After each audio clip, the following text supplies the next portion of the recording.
Alright, this is the moment of truth.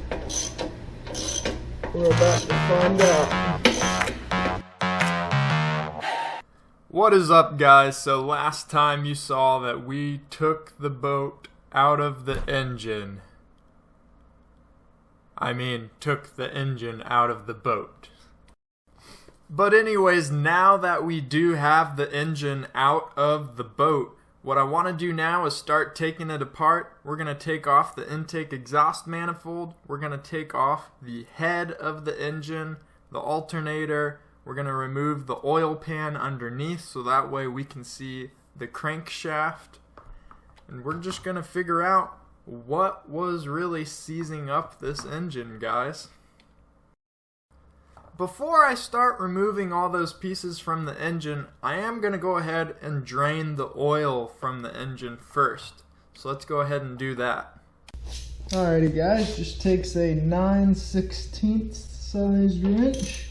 And you can start getting that bad boy out of there.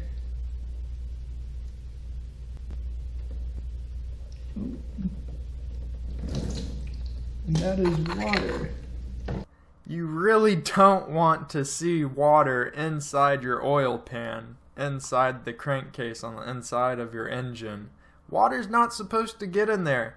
And as you can see, there is a ton of it in this engine. So those are major red flags right there that if this water's been sitting for a long time, it could be rusted on the inside. And that could lead to bad news for your engine. Holy cow. Oh, just switched to oil. Okay, got a bit of oil on my hand. Wow, so that is interesting. Oil's lighter than water, so all the water was on the bottom coming out first. Reason why I just tried to stop it is so I can go dump all this water out, so that way we'll only have oil filling up our oil pan to take to the oil recycling plant. So I'm going to go wipe my hand off with the towel and then pour this water out and then fill this up with the oil that's left in there.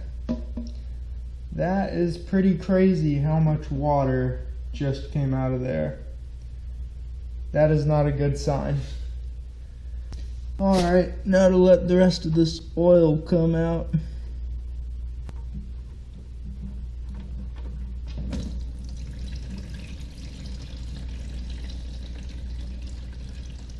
That is some yucky stuff.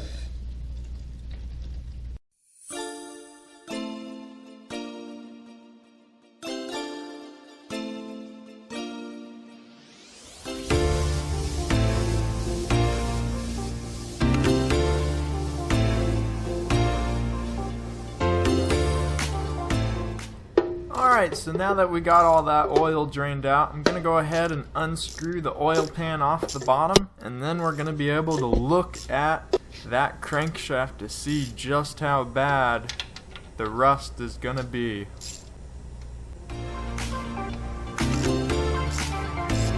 Alright, I'm switching techniques here.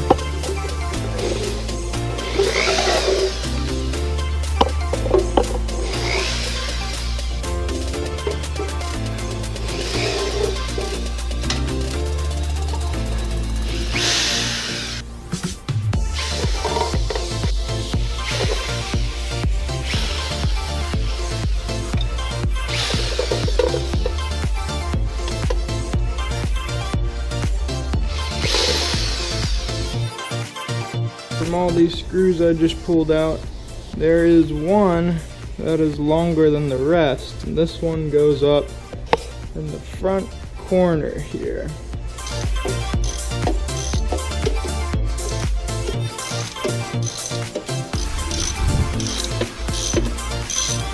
See the crack starting.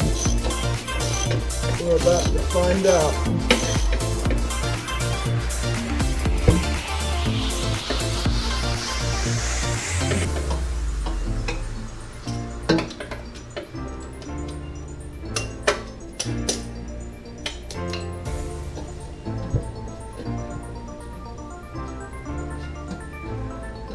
Some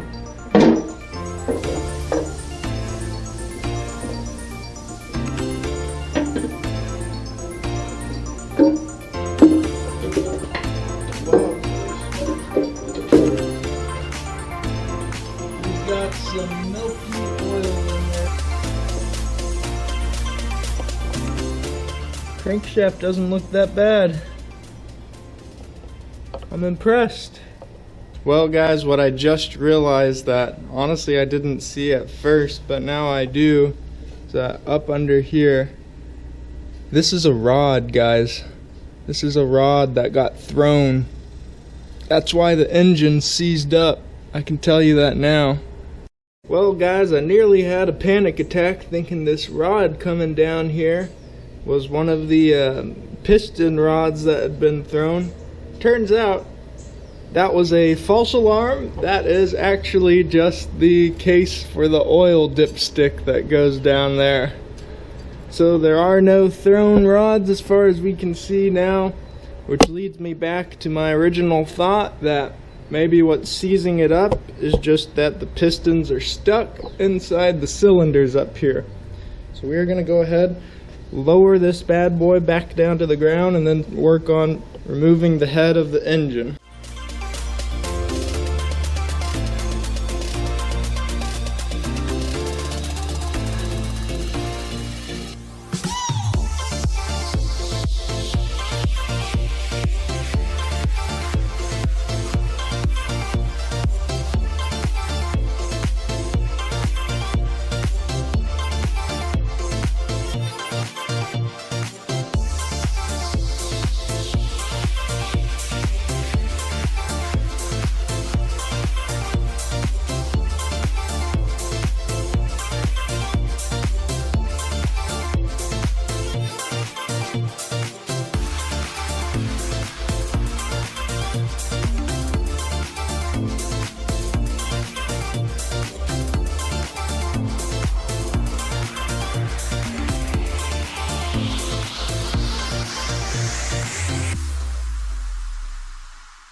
Alright guys, so we got the flame arrestor off the carburetor, got this hose unhooked from the raw water pump, got this one unclamped. It's tough getting off that end. We could just leave it on for now since the rest of this is just free. Let me tell you guys, getting this fuel line off was a booger. I wasn't 100% sure what I was supposed to be unscrewing here, because you have that nut on there and then you have that one right there. You are supposed to unscrew that one. It was just really tight to the metal fuel line itself, so but it does come off eventually. Let's see.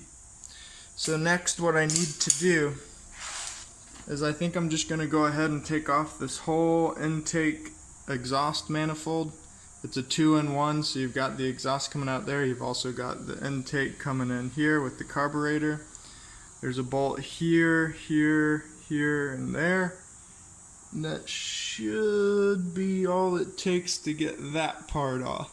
So that's what I'm going to do next. One thing I forgot before we do that is we can go ahead and take the alternator off here. It's just bolted on there and there. You loosen this one up, so then you can shift it over, get this belt off. And we'll take that off, get the wiring for it out of the way.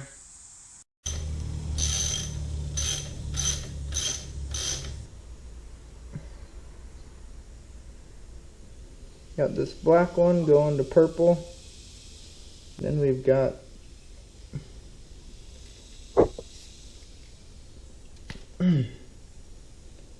another black one that looks like it probably went over here, going to this red and blue stripe. So I'll set that off to the side. Here we go, got my dual wielding 9/16 inch. Now I can get this bad boy off.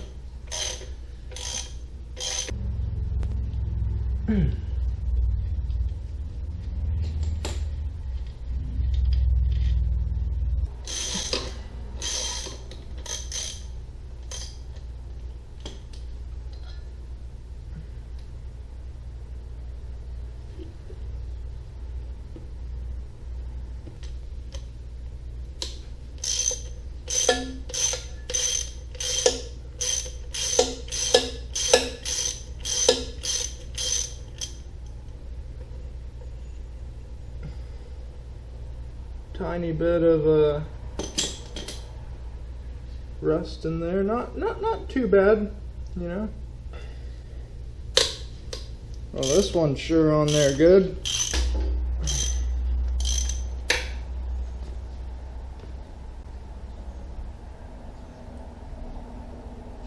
And a little bit of water's leaking out the bottom. Ooh. This one certainly does have more rust on it. I will say that. I guess it's going straight through where all that water comes through the exhaust manifold. Alright, we should be able to just slide this bad boy off. Alrighty, here goes nothing.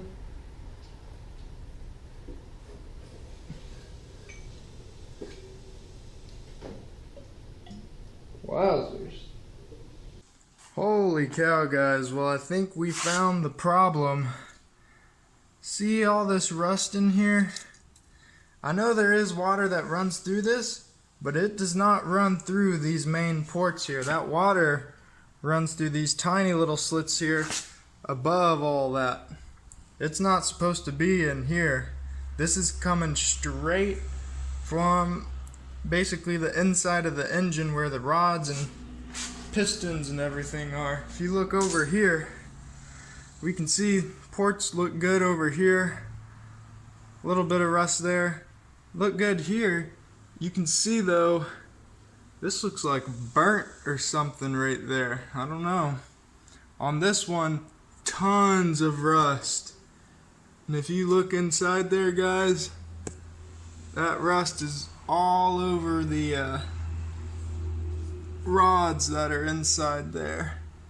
So we're gonna get to that. You know, the first one or two don't look too bad. That right there though, guys, that ain't good. There ain't supposed to be water in there. So I'm not sure how it got in there. Guess it could have been a leak or something on our raw water pump. Who knows? This gasket is gonna need to be replaced, obviously, with all that crap going on. Looks like a little bit of maybe a break in the gasket up here. Alright guys, so next thing we are gonna do is basically just move forward with trying to get the actual head of the engine off. We might take this valve cover off first. So for this plate here, there was 3 bolts holding it on. 1, 2 there, and then 1 down there.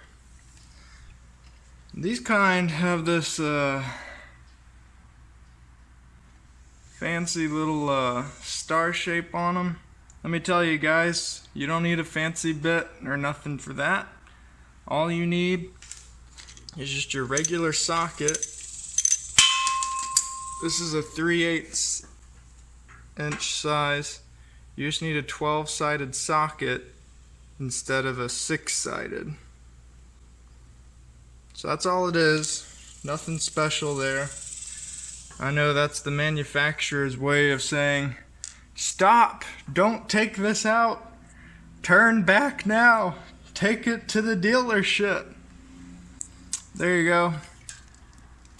Just those, and then it comes right out. And there's still these wires attached there on it to that solenoid. You can leave them there, just put it to the side. Now we ought to be able to get that cover off. Alrighty guys, so we got that head cover off of here. Now you can see the tops of these. Not too bad down here, tiny bit of rust, a little too much rust, and also a little too much rust in this weird foamy stuff going on here. As far as these rockers go, so these rods, they can have what's called lash in them. which means you can spin them with your finger. So you want to get the nuts on top just tight enough to where you get that lash out to where you can't spin them. I can spin that one, not that one, not that one. I can spin this one, not that one, and not that one either. So now that we got that cover off, now we can move on to getting the rest of the head off and see what lies below. Okay guys, so I'm starting to get the rods out of the top here. You can see I already got this first one. Then to keep track, because we want to keep the rocker with the rod paired together, so to keep track of that, I'm going to put them together over here on this piece of styrofoam. I just got it stabbed in there, and then I've got this labeled front, so then I'll just do it in a row all the way to the back. So I'll get the rest of those out. Okay guys, so I got all those rockers off with all the rods, and then I also got all of the head bolts, which there was 10 rockers. You can see I have them all over there. Rods and rockers together in order with the front labeled, and then I've got the bolts also ordered just in case the threads are stripped or anything's weird about one or two. So now we should be able to pry the head off the engine. Alright guys, so we got the head off, and you can see it here. Doesn't look the worst I've ever seen.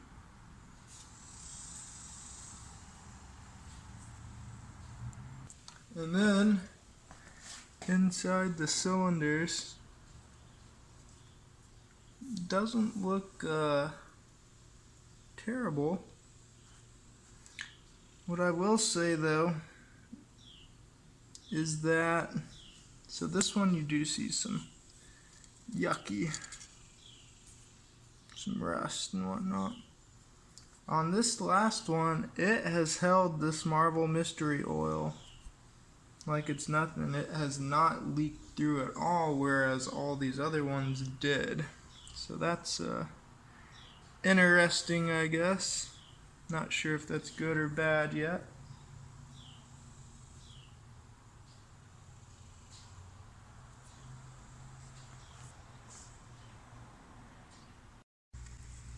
Okay guys, so I got the head gasket off of the head, and it's actually in not too bad of condition. There's no rips or tears in it. I mean, there's these spots by where the water ports are that have a little bit of rust around it, but that's to be expected. I mean, there's not any tears in the gasket. It looks really good actually, especially considering it's been sitting there for 20 years. I might be able to just reuse this. We shall see. And that is where we're going to end today's video. Thank you guys for watching. Be sure to subscribe to the channel if you want to see more. And if you liked the video, leave a thumbs up down below. And with that, I want to say again, thank you for watching, and I will see you next time.